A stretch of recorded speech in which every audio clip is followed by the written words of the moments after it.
There's no doubt that loss to LSU last week really left a sour, tough taste in South Carolina's mouth. I mean, they lost 36-33, had a chance to tie the game at the end with an Alex Herrera field goal, but obviously, as we know now, he missed, and the Gamecocks lost that game in a game that I think a lot of people, including South Carolina, thought they should have won. But the key for them this week, and Shane Beamer and this entire staff and the players have harped on it over and over again.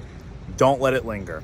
And tonight, with a chance to go into the bye week 3-1 and really set the tone for a great first month of the season, the Gamecocks picked up a big 50-7 win over Akron right behind me here at Williams-Brice Stadium under the lights for the first night game of the year. And let's start, before we get into anything with the game itself, let's talk about the injury report, because I'm sure a lot of people are curious where this team is at health-wise. Obviously, Rocket Sanders went out of the game rather quickly early on, and Shane Beamer, after the game, said it's a little bit of an ankle thing. He had a boot on his left foot right before halftime and didn't play at all after the first quarter. And it seems like Rocket's going to be good.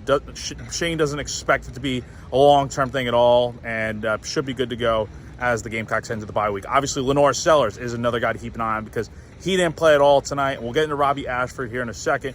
But Sellers came walking into the stadium during Gamecock walk with no boot on, nothing. Looked fine walking in. Once he got into the stadium, he had a boot on his foot. Wouldn't worry too much about it. Beamer expects Sellers to be fine for the October 5th game against Ole Miss here in 2 weeks. Other names to keep an eye on. Jared Brown didn't play at all tonight. Beamer expects him to be fine. Monkel Goodwine got hurt in this game, but Beamer also expects him to be fine moving forward. So the Gamecocks, from a health standpoint, are in a pretty good position. Now, let's get to the game itself. Where do you even begin with the way Robbie Ashford played tonight? I mean, he was absolutely fantastic, and just every bit of what this offense needed without Sellers in. Because I think a lot of people looked at last week and thought that Robbie really can't throw the ball. He's more of a run-first quarterback, and maybe there's some truth to that based on the way he played last week. But tonight, he really showed that he is more than capable. If the opportunity ever presents itself again, he's more than capable of going out here and being a solid starter for this team as a backup right now. And he just looked the part. I mean, he ran for, I believe, 132 yards, had a 36-yard touchdown run, threw 2 touchdowns, hit on a lot of his deep passes. I mean, his connection with Gage Larvadain, who had a really big impact tonight in his 2 catches, just a phenomenal outing for him, and honestly the best we've seen a quarterback play so far this year. And I think, a lot of people are going to say, oh, it's Akron, this and that. But from a confidence standpoint, the way this team feels having multiple quarterbacks that can go out here and win you games, that's a big positive. And going back to Rocket Sanders being out, a lot of guys had to step in tonight. Oscar Attaway had 2 touchdowns on the ground and looked the part of really stepping in and performing well for this team. And honestly, a lot of guys got opportunities to go out here and shine tonight. Matthew Fuller got some reps. Juju McDowell had a great game. And just overall, you have to be feeling really good about where this run game is at right now after Rocket. Because obviously, Shane has said it over and over again, you don't want Rocket having to play 50, 60 snaps per game. That's just not sustainable. But the fact that you're able to go out here and get some running backs in, that was always the plan tonight, to get more guys in. You have to be feeling really good about that. And then the receiving game, Mazio Bennett had a big night.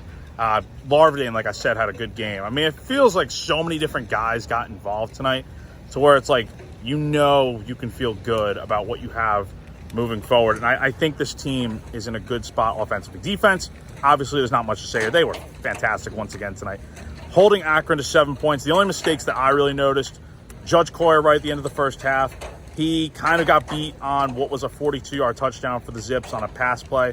He tried leaping up at the end, right in front of the end zone. It felt like a last-ditch effort. Didn't make a play on it. It's okay, because the defense really stepped up and performed well the rest of the way. So when you have 500 yards of offense and you hold the Zips to just about 150 offensive yards of their own, that's a really good recipe for success. So, again, South Carolina really dominated tonight. Now you head into the bye week where you're going to get some rest, going to get some players back, and hopefully get them all healthy. And then you got a good Ole Miss team coming in here to town. So it's going to be really interesting to see what happens over the next 2 weeks here. We will not have any press conferences this week. We'll hear from Shane Beamer in his teleconference on Sunday night. And then I will be going live on YouTube for GC Live Sunday Reset tomorrow night, probably around 7 p.m. I'll have a little bit more of a solidified time set tomorrow, but it's going to be really good time to break down all the good, the bad, the ugly, mostly the good from this game, because this was a really much needed solid performance for South Carolina. So again, the Gamecocks are back in action on October 5th, 2 weeks from now. They'll go into bye week this week, and then in 2 weeks, the Ole Miss Rebels come to town. We obviously know the Juice Wells storyline, but this is going to be a great game in general. Hopefully it's a night game, and we'll see what happens. So be sure to stay locked into GamecockCentral.com for all live updates and coverage throughout the rest of the season. Should be a lot of fun, and that's going to do it for now. For GamecockCentral.com, I'm Jack Veltri.